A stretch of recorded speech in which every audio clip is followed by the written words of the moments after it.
बिस्मिल्लाहिर्रहमानिर्रहीम। दोस्तों अस्सलाम वालेकुम वरहमतुल्लाह। मैं तुहाडा अपना सफदर रशीद अज मित्रों अगे एक पंजाबी गज़ल रखांगा।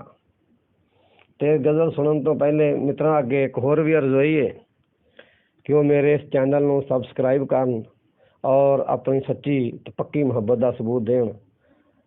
चलो दोस्तों हुण जरा पंजाबी गज़ल का स्वाद माणो तो अपने विचार राही मैनू ये उत्ते अपनी राय भी जरूर देना।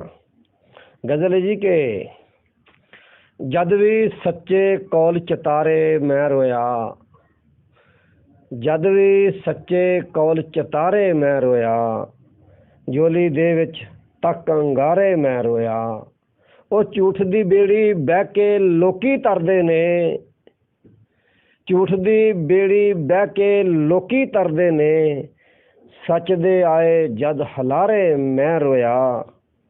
ते कुप हनेरा कानू चंगा लगदा है, हाय कुप हनेरा कानू चंगा लगदा है, पुछण आए रोशन तारे मैं रोया।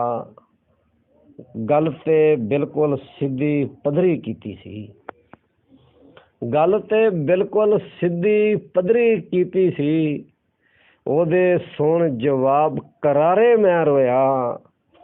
जद मैं सुनिया पार उड़ीकां मेरियां ने, जद मैं सुनिया पार उड़ीकां मेरियां ने, बह के यारो उरले पारे मैं रोया।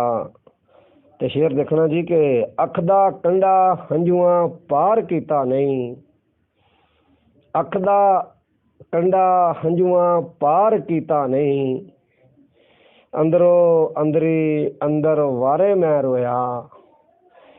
ते बुझिया बुझिया वेख के सारे सफदर नूं, बुझिया बुझिया वेख के सारे सफदर नूं, पुछदे लोकी केड़े कारे मैं रोया।